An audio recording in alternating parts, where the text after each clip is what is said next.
한 자매가 있었습니다. 예쁘기도 하고 건강하기도 하고 좋은 남편 만나서 행복하기도 하고 또 부족하지 않은 돈 때문에 유복하기도 했습니다. 그런데 이 자매의 얼굴을 제가 가만히 보면 그 얼굴 뒤에 슬픔이 꼭 배어 있습니다. 제가 그 슬픔의 이유를 그 집에 가서야 알게 되었습니다. 아무에게도 알리지 않았던 그 집에 슬픔의 비밀이 있었습니다. 제가 가서 보니까 9살, 10살이나 되었을 아이가 이런 정도밖에 자라질 못한 겁니다. 스스로 앉지도 못하고 스스로 먹지도 못합니다. 이가 약간 나긴 나는데 다 썩어버렸고 지금도 그 당시에도 젖병에다가 음식을 타서 먹여야만 했습니다. 그 아이는 몸이 아주 뻣뻣하게 굳어가는 경성소아마비의 그런 자라지 못하는 병을 앓고 있었습니다. 왜 그 여인이 슬펐을까? 이해가 됩니다. 자라지 않는 자녀를 바라볼 때 부모는 어떤 상실감보다 더 큰 상실감을 갖게 됩니다. 육체적으로 못 자라는 아이, 정신적으로 못 자라는 아이, 정서적으로 못 자라는 아이, 사회적으로 못 자라는 아이, 모든 영역에서 아이가 균형을 갖고 자라지 못하는 것을 보는 것은 부모의 더 없는 슬픔입니다. 하나님의 마음이 그렇습니다. 하나님에게는 소원이 있습니다. 안 믿는 세상의 영혼들을 향해서는 돌아와라. 이미 돌아온 하나님의 자녀들에 대해서는 잘하다오. 제가 여러분에게 말씀드리고 싶습니다. 크리스천의 삶이란 단지 예수 믿고 구원받은 천국 가는 것 이상의 것이라고. 제 신앙 초기에 저는 늘 그것이 감사했습니다. 십자가를 바라보기만 하면 내가 사탄과 죄에서 벗어나서 자유를 누린 하나님의 자녀가 되었구나. 오늘 밤 이 세상을 떠나도 천국에 가게 되었구나. 그 한 가지 사실이 너무너무 감동스러웠습니다. 그래서 제가 외치는 모든 메시지는 예수님의 십자가와 구원이었습니다. 제 모든 삶의 초점은 저 사람은 구원받고 천국 갈까? 늘 그것이 제 삶의 생각의 초점이었습니다. 그러나 조금 더 믿음이 자라다 보니까 그게 다가 아닙니다.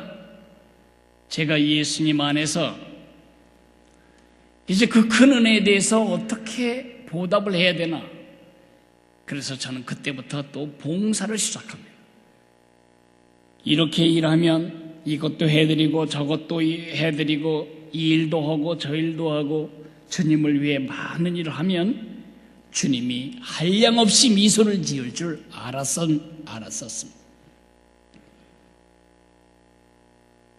그러나 그게 다가 아닙니다.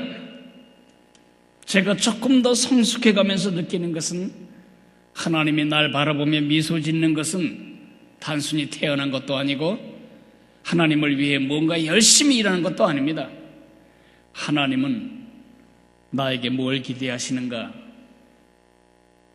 노예 같은 그를 위한 노역을 기대하시는 게 아니고 그분의 마음을 알고 그분의 마음을 이해할 줄 아는 부자유친 하나님과 마음이 통하고 생각이 통하고 정이 통하는 그런 하나님의 사람으로 제가 서가는 것, 그것이 하나님의 기쁨이라는 사실을 알게 되었습니다. 제 사역의 가장 큰 초점은 여러분들이 천국 가는 것이 아닙니다. 예수님을 구세주로 믿은 날 천국은 이미 확보받은 밥상입니다. 그러면 제 목사로서의 제 사역의 초점, 그것은 뭔가 여러분을 천국으로 들어가게 하는 것이 아니고 제 사역의 초점은 여러분이 사람이 되는 것입니다. 제 남은 생에 제가 해야 할 가장 중요한 일은 사람들을 하나님의 사람으로 세워놓는 것입니다. 하나님의 사람. 원래 에덴 동산에서 하나님이 사람을 지으셨을 때 바로 그 상태의 사람으로 여러분들이 변화되고 자라가는 것, 그것이 제가 오늘 숨 쉬면서 살아있으면서 여러분들 앞에 서 있는 이유라는 것을 깊이 생각합니다. 이것은 제가 고안해낸 생각이 아닙니다. 예수님이 이 땅에 오신 목적이 무엇입니까? 요한복음 10장 10절 하반절에 보면 내가 온 것은 양으로 생명을 얻게 하고 더 풍성히 얻게 하려는 것이라. 예수님이 이 땅에 오신 이유는 여러분과 나를 구워서 삶아서 예수 믿게 하고 교회 잘 나오게 하고 성경 많이 보게 하고 기도 많이 하게 하고 헌금 많이 하고 봉사 많이 하고 뭔가를 하게 하려는 식모와 머슴으로 삼기 위해서 오신 것이 아닙니다. 예수님이 이 땅에 오신 이유는 여러분과 내가 원래 하나님이 흙으로 사람을 빚으시고 그 코에 생기를 불어넣으셨을 때 바로 그 에덴 동산의 타락 이전의 삶, 하나님이 의도하신 설계도대로의 삶을 회복시키시기 위해서입니다. 예수님이 오신 목적만 그렇지 않습니다. 성경이 주어진 목적도 그렇습니다. 디모데후서에 보면 이렇게 말합니다. 모든 성경은 하나님의 감동으로 된 것으로 교훈과 책망과 바르게 함과 의로 교육하기에 유익하니, 이는 성경이 주어진 목적은, 성경이 기록된 이유는 성도를 온전케 하며 하나님의 사람으로 온전케 하며 모든 선한 일을 행할 능력을 갖추게 하려 함이라. 하나님의 사람이 되게 하는 것이 성경의 목적입니다. 그뿐만이 아닙니다. 하나님이 교회를 세우시고 교회 안에 많은 직분자들을 주셨습니다. 사도도 주셨고 선지자도 주셨고 목사도 주셨고 교사도 주셨습니다. 이런 다양한 은사와 직분을 주신 이유가 무엇인가? 에베소서 4장 11절 12절에는 이는, 그 목적은, 그 이유는 성도를 온전하게 하려 하심이라. 그러니까 예수님이 오신 이유도, 성경을 주신 이유도, 교회를 세워주신 이유도, 교회 안에 많은 직분을 주신 이유도 뭐라고요? 한 사람을, 사람이 사람됨을 잃어버린 한 사람을 원래 하나님이 의도하신 사람의 상태로 회복시키는 것, 온전케 하는 것. 그러므로 하나님의 가장 큰 관심은 잘하다오, 제발 잘하다오. 여러분, 제 소원이 하나 있다면 큰 교회 목회하는 것도 아니고 이름을 날리는 엄청난 사역을 이 땅에 이루고 죽고 싶은 게 아닙니다. 제 가장 간절한 새벽마다의 소원, 기도 제목은 제가 하나님의 사람으로 성장해가는 것입니다. 하나님의 사람으로 성숙해가는 것이 제 소원이고 제 목표입니다. 여러분도 그러십니까? 여러분도 하나님이 의도하신 그런 인간으로서, 하나님의 사람으로서 자라가게 되기를 바라십니까? 오늘 그것에 대해서 하나님이 우리에게 답을 주십니다. 요한일서 2장 12절에서 14절을 펴보시기 바랍니다.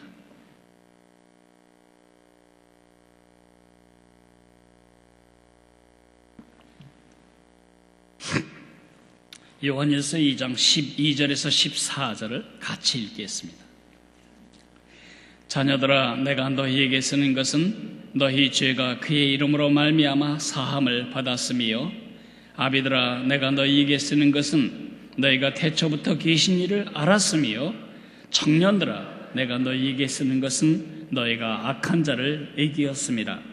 아이들아, 내가 너희에게 쓴 것은 너희가 아버지를 알았으며, 아비들아, 내가 너희에게 쓴 것은 너희가 태초부터 계신 일을 알았으며, 청년들아, 내가 너희에게 쓴 것은 너희가 강하고 하나님의 말씀이 너희 안에 거하시며 너희가 흉악한 자를 이기었습니다. 아멘. 오늘 이것은 유치부 아이들에게 말하고 고등부 청소년들에게 말하고 또 어른들에게 말하는 것이 아닙니다. 여기에 말하는 아이들, 청년들, 아비들은 우리가 문자적으로 말하는 것이 아니고 일종의 비유입니다. 영적인 어린아이들, 영적인 청년들, 영적인 어른들, 영적 성숙도를 말하는 것입니다. 아이들아, 이것은 영적으로 미숙한 사람들에 대해서 하는 말이고, 청년들아, 지금 아주 강하게 이 활력 있게 영적으로 자라가는 사람들을 향해서 하는 말이고, 아비들아, 그래서 영적으로 성숙한 사람들을 말하는 것입니다. 영적인 미숙아들이 가장 큰 특징은 나중심입니다. 가정도, 교회도, 삶도, 직장도 전부 나중심으로 돌아가야 합니다. 내가 나쁘면 나쁜 사람입니다. 내가 좋으면 그 사람은 좋은 사람입니다. 나를 위하는 사람은 다 천사 같은 사람이고, 나를 아프게 하는 사람은 모두가 다 악마 같은 사람입니다. 내 뜻대로 안 되면 신경질 나고, 내 마음대로 안 되면 분노하고, 삐지고, 불행해하고. 그 특징이 바로 영적인 어린아이의 특징입니다. 두 번째는 영적인 청년들은 어떤 사람들인가? 남을 의식합니다. 이제 나에게서는 벗어납니다. 아이가 조금 자라면 사춘기에 초기에 접어들면 이때부터는 거울 앞에 많이 머무릅니다. 머리를 이렇게 빗었다, 앞으로 빗었다, 뒤로 빗었다, 옷을 이거 입었다, 저거 입었다. 그러면 야단치지 마세요. 그 아이가 지금 사춘기를 맞고 있다는 뜻입니다. 청년이 되어가고 있다는 것입니다. 이 아이는 가장 큰 관심사가 남이 나를 어떻게 생각할까? 남 때문에 이 사람은 성공해야 합니다. 남이 나를 어떻게 평가할까가 가장 중요한 기준입니다. 남이 나를 좋게 말하면 난 성공한 사람이고, 남이 나를 비웃으면 나는 실패한 사람입니다. 남 때문에 웃고, 남 때문에 울고, 남 때문에 움직이고, 남 때문에 실축하고, 아주 기복이 심합니다. 교회 안에서도 목사님이 알아주고 장로님이 칭찬해주면 살만 납니다. 그 일을 계속할 힘이 있습니다. 그런데 아무도 안 알아줍니다. 그 일 할 수 없습니다. 이 사람은 항상 사람들이 어떻게 평가하느냐에 자기 삶의 기준을 두고 있기 때문에 남을 의식합니다. 헌금을 안 하고 싶은데 남들이 하니까 해야 합니다. 예배도 안 오고 싶은데 안 오면 또 목자님이 전화하니까 오는 겁니다. 어린아이보다는 조금 나은 상태지만은 청년 단계입니다. 그러나 영적인 아비들은 나 때문에 움직이거나 남 때문에 움직이지 않습니다. 아버지 때문입니다. 아버지가 기뻐하시는 일이라면 손해가 나도 그 일을 할 수 있습니다. 아버지가 미워하시는 일이라면 내가 좋아도 그것을 기꺼이 손에서 놓을 수 있습니다. 아버지와 마음이 통하는 것이 가장 큰 행복입니다. 그 하나님이 나와 같은 생각을 하고 계시고 내가 하나님과 같은 생각을 해가고 있다는 것 때문에 이 사람은 해모합니다. 남들이 뭘 하든 내게 그것이 어떤 유익이나 손해를 주든 하나님이 기뻐하시는 것, 그것이 그의 삶의 기준입니다. 그러므로 이 영적인 아이들의 키워드, 삶의 핵심 단어는 뭐냐? 관계입니다. 영적인 핵심 단어는 관계입니다.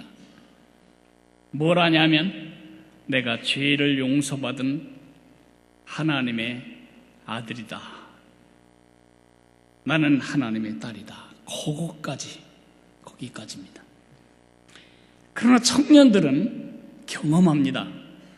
이거는 하나님이 기뻐하시지 않는데, 이건 하나님이 기뻐하시는데, 이제 서서히 알아가면서 기뻐하는 뜻대로 살려고 하니 이게 역풍이 보통이 아닙니다. 이게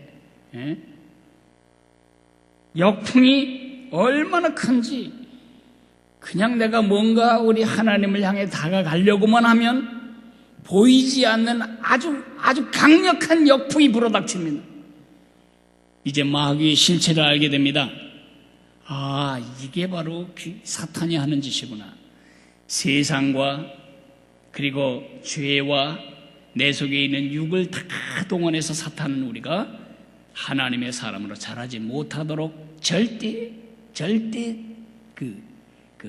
절대적으로 제지합니다. 장애를 놓습니다. 그래서 실패하다가 이건 아닌 것 같아서 또 기도하고 나면 힘이 생기고, 그러면서 성령이 내 안에 계시다는 것을 확인하게 됩니다. 그리고 성령의 능력으로 이길 수 있는 것도 경험합니다. 처음에는 90번 지고 10번 이겼는데 나중에는 40번 이기고 60번 집니다. 더 가면 40번 지고 60번 이깁니다. 점점 갈수록 90번 이기고 10번 집니다. 이렇게 적의 저항도 경험하고 사단과의 싸움을 경험하면서 내 힘이 아닌 내 속에 있는 성령의 능력으로 점점 승리해 간다는 것을 경험합니다. 그래서 이 시기에 가장 중요한 영적인 핵심어는 경험입니다. 그러나 아비들은 누군가? 아비들은 이제 가장 중요한 관심사가 뭐냐? 하나님과 통하는 겁니다. 하나님과 생각이 통합니다. 하나님과 마음이 통합니다. 그런데 아버지를 안다는 것은 아이들에게도 마찬가지입니다. 오늘 아이들에게 이렇게 말합니다. 자녀들아, 내가 너희에게 쓰는 것은, 아이들아, 내가 너희에게 쓴 것은 너희가 아버지를 알았으며, 아비들아, 내가 너희에게 쓴 것은 너희가 태초부터 계신 이를 알았으며. 둘 다 하나님을 아는데 첫 번째 단계의 사람이 아는 하나님은 그분이 나의 아버지시다. 나는 그분의 백성이다. 이런 소속과 정체성을 아는 정도가 안다는 것이라면, 아비들이 아는 알면 뭔가? 하나님의 마음을 아는 것입니다. 여러분이 자녀를 낳았을 때 조금 있으면 이 아이가 여러분을 보고 웃기 시작합니다. 이 남자가 바로 이 아빠라고 부르는 바로 그 사람이구나. 다른 사람에게는 안 안기지만 아빠에게는 덥석 안깁니다. 이분은 내 아빠다. 그런 정도의 지식이지, 그 아이는 아버지의 마음을 모릅니다. 아버지의 고통이 뭔지 모릅니다. 그러나 아이가 이제 대학을 졸업하고 직장 생활을 하면서 아버지가 이렇게 아프셨겠구나. 아버지가 이렇게 힘드셨겠구나. 그 아버지의 마음을 알고, 아픔을 알고, 아버지의 기쁨을 알고, 아버지의 필요를 알고, 아버지와 마음이 통하고 생각이 통하는, 그래서 아버지와 나 사이에 교통이 일어나는 그 알의 수준은 영적인 아이들은 상상할 수 없는 알미입니다. 여러분 중에 이미 자녀가 큰 사람들은 자녀가 여러분의 마음을 알아준다는 것이 어떤 것인지를 경험하고 계실 겁니다. 여러분, 아기는 완전한 사람입니다.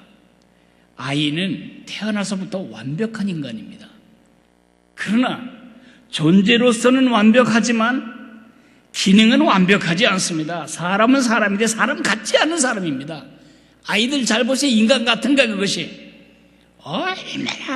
얼마나 게을러 빠졌는지. 그저 아기를 가만히 보세요. 얼마나 게을러요. 24시간 누워있어요. 먹고 자고 그거밖에 아무것도 안 해요. 그것도 싸고 가정경제에 기여하지 않아요. 우유값도 못 벌어오면서도 늘 밥 달라고 소리 지르고 빨리 어서 속히날 씻기라고 주장질을 하고. 그게 사람입니까 어디. 게으를 뿐만 아니라 아주 성미가 고약해요. 얼마나 자기중심인지 부모에 대해서 조금도 눈곱만큼도 배를 안 해. 배고파도 좀 참아주면 좋잖아. 그저 배가 고프면 그 자리에서 터져. 예? 엄마 아버지가 잠을 좀 잘 살겠는데 이것이 와가지고는 밤에는 놀고 낮에는 자고. 얼마나 성미가 나쁜지 아느라고 자기 땅에 내려놓지 말라고. 알긴 아나봐 하늘에 속한 것인지. 자기 꼭 안으래. 안고 자기를 원하고 안고 놀기를 원하고. 그 엄마가 팔이 늘어나고 인대가 늘어나도 그건 개의치 않아요. 아주 성질이 더럽습니다. 게을러 빠지고 성질도 더럽고 거기다 또 무리하게까지 합니다. 난 애기가 말이죠. 젖 먹으면서 엄마 감사해요. 너무 감사해요. 이 은혜를 어떻게 갚을까? 한 번도 들어본 적이 없어요. 그리고 밥을 먹고 말이죠. 그 귀한 엄마 저 다 먹고 배가 부르면 또 탁 토해가지고 외출을 내고 기껏 입으로 다 버려놓고도 죄송해요. 저를 용서해 주시기 바랍니다. 제 죄를 용서해 주십시오.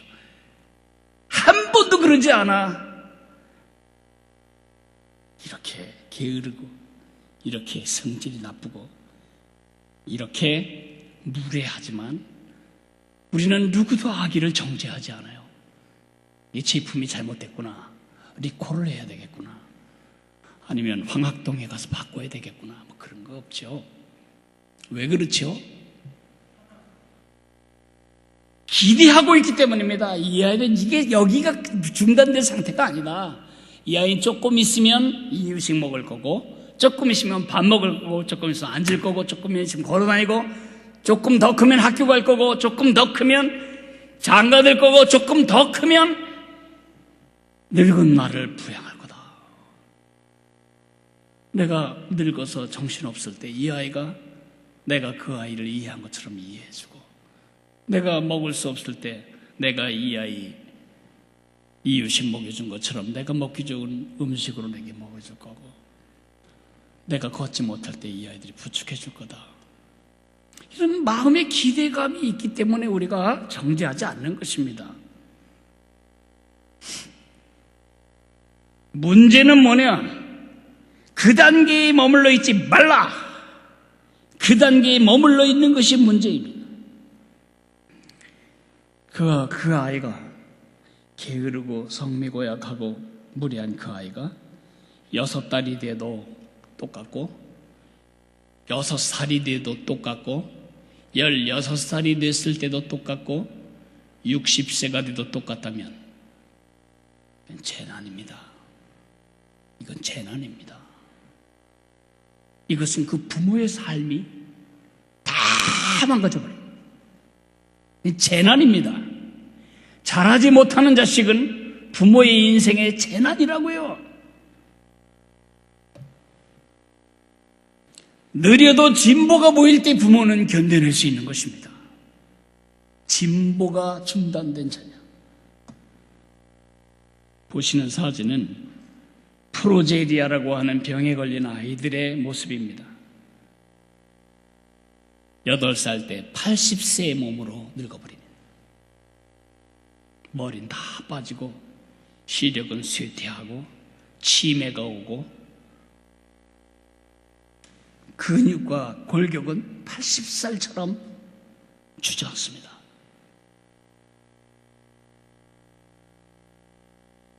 우리 아버지가 오늘 우리에게 말씀하십니다. 자라다오. 제발 여러분이 아버지께, 여러분이 이미 구원을 얻었다면 여러분이 아버지께 짓는 가장 몹쓸 짓이 뭔가? 안 자라는 것입니다.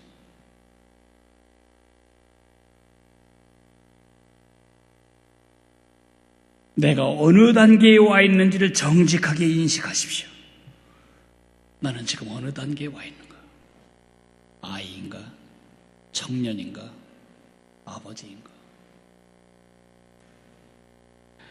나는 어느 단계에 와 있는가? 그래야 내가 어디로 가야 할지가 보이기 때문입니다. 우리가 정말 하나님의 사람으로 자라가기를 원한다면 두 번째로는 성숙의 원리를 확고하게 붙들어야 합니다. 오늘 본문을 잘 보면 이상하게 요한 사도가 그 꼼꼼하신 양반이 순서를 이렇게 씁니다. 저 같으면 이렇게 썼을 거예요. 아이들아, 청년들아, 아비들아. 그래야 이게 키가 맞지 않아요? 방금 전에 보셨던 그림처럼. 그런데 사도 요한이 오늘 그렇게 안 쓰고 이렇게 씁니다. 아이들아, 아비들아, 청년들아. 왜 그렇게 바꿨을까요? 이것은 단순히 영적 성장의 단계인 이런 게 있다는 것을 말하기 위해서가 아니고 너희가 영적으로 자라가려면 이렇게 해야 한다는 원리를 가르쳐주기 위해서입니다. 아이들아, 이것은 출발점입니다. 아이들이 죄에서 용서받고 하나님의 자녀가 되었다는 확신, 시쳇말로 구원의 확신은 그 사람의 영적 성장의 출발점입니다. 이 출발이 시원치 않으면 탈락입니다. 우리 소치 올림픽 때 그 단거리 선수들이 0.00 몇 초라도 빨리 가기 위해서 계속 몸 움직이다가 탈락하고 아니면 다시 시작하는 거 보셨죠? 내가 하나님의 자녀다. 내가 구원받은 하나님의 자녀다. 물론 이것은 성령께서 우리 마음에 주신 확신인데 이 구원의 확신은 너무너무 중요합니다. 그것이 출발점입니다. 문제는 출발만 하면 안 된다는 겁니다. 목표 지점이 있습니다. 그것은 바로 아비들아, 아버지의 아들로 하나님의 사람으로 자라가는 것입니다. 그러면 청년들아를 왜 뒤에 뺐을까요? 그것은 바로 출발점에서 목표점에 이르는 과정이기 때문에 그렇습니다. 이 과정이 뭐냐? 하나님의 말씀이 너희 안에 거하시고 14절 하나님의 말씀이 너희 안에 거하시며 이걸 보면 하나님의 말씀이 거하고가 아니고 거하시고 이 말씀이 성경에 나와 있는 정보나 요절을 말하는 게 아니라는 걸 알 수 있습니다. 말씀이 너희 안에 거하시고 하나님의 말씀이 우리 안에 거하실 때에 내면적으로는 강해지고 외면적으로는 악한 자를 이길 수 있는 것입니다.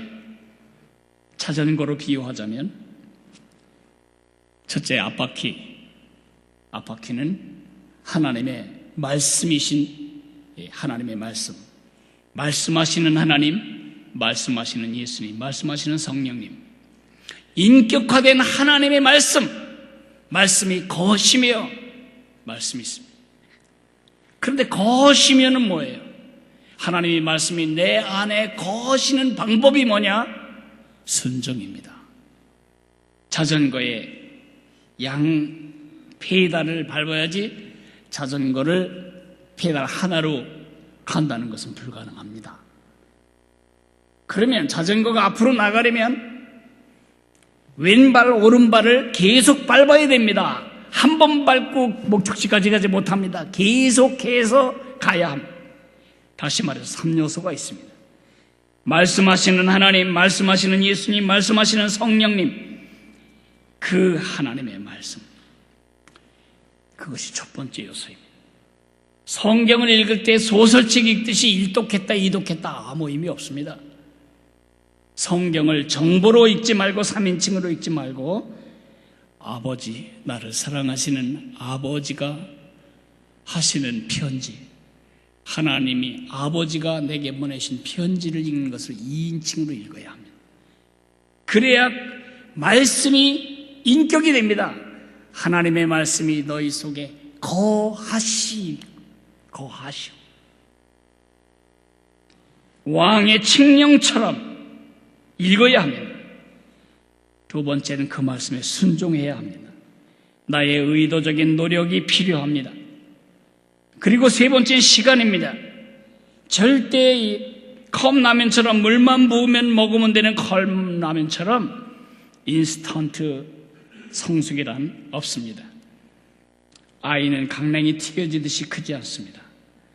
자전거 페달을 계속 밟아야 앞으로 나가는 것처럼 하나님의 말씀을 2인칭 왕의 명령, 아버지의 편지로 하나님의 말씀을 받고 순종하고, 아버지 말씀하시면 순종하고, 말씀하시면 순종하는 일을 지속해 나가면 우리가 누구를 닮아간다? 아버지를 닮아간다. 원래 누군가 긴 시간 사랑하고 살아가다 보면 닮습니다. 부부가 그렇습니다. 부부가 긴 세월 같이 살아가다 보면요, 말하지 않아도 알아요. 6년 연애하고 36년 같이 살은 제 아내와 저는 눈빛만 봐도 음식이 짜다고 불평하는 것인지 아니면 뭘 좀 다르게 해달라는 것인지 눈빛만 봐도 아는 대목이 아주 많아요. 목사님과 사모님에 대해서 다행이지, 도둑놈이 되었다면 남편 도둑과 아내 도둑 사이 한통속이 되어서 엄청 큰 일을 저지를 뻔했어요. 한통속이 돼요. 그런 걸 뭐라고 하지요?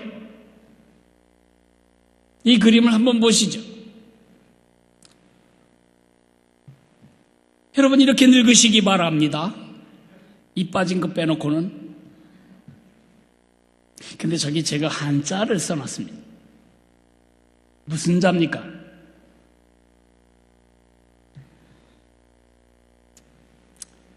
금슬. 금슬 좋다, 그런 말 쓰시죠? 금은 무슨 금자냐? 검은 고금자입니다. 슬은 무슨 슬자냐? 비파 슬자입니다. 검은 고의 육중한 소리에 맞추어서 경쾌하고 밝은 다양한 소리를 내려면 비파가 어우러져야 합니다. 그래서 검은 고는 항상 비파와 비파는 항상 검은 고와 같이 다니게 되어 있습니다. 이 두 소리가 어울릴 때에 아름다운 음악이 나오는 것입니다. 금슬처럼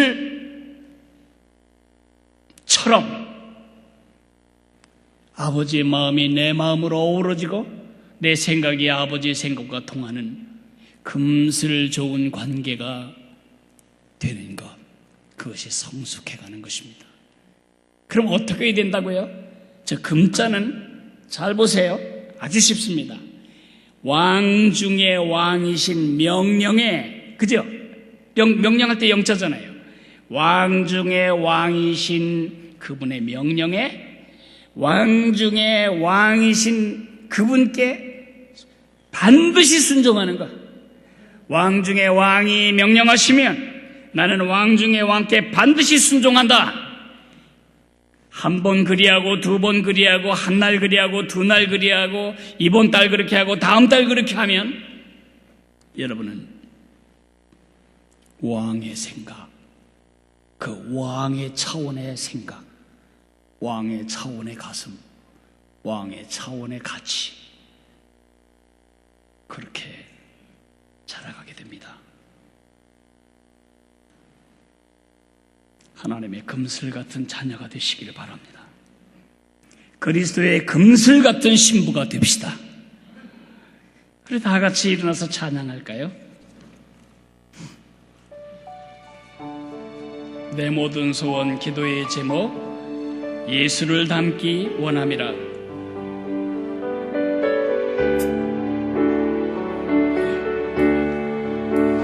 내 모든 소원 기도의 제목, 내 모든 소원 기도의 제목, 예수님 닮기 원함이라. 예수님 형상 나 입기 위해 세상에 보아 끼잖네. 예수님 닮기 내가 원하네. 날 구원하신 예수님을 내 마음속에 지금 걷어사 주님의 형상 인치소서. 무한한 사랑 풍성한 긍휼 슬픈 자 위로 하시는 주. 길 잃은 죄인 부르는 예수 그 형상 담게 하옵소서. 예수님 닮기 내가 원하네.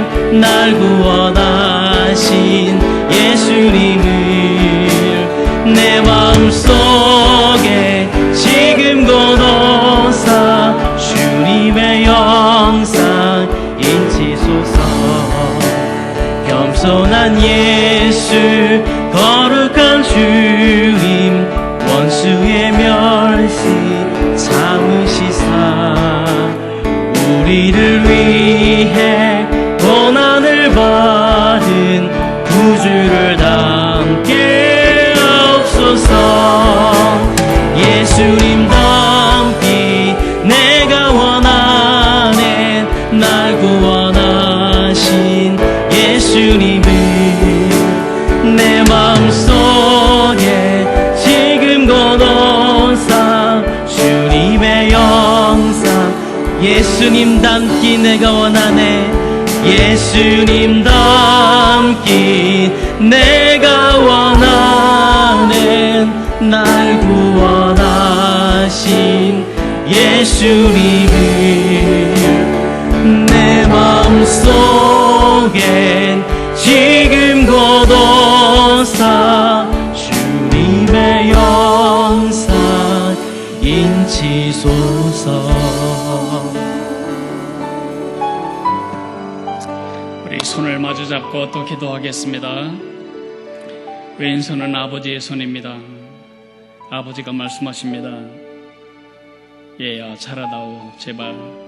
밑에 있는 손은 우리 손입니다. 그 아버지의 체온이 느껴지고 그 아버지의 손에 압력이 느껴지고 그 아버지의 손에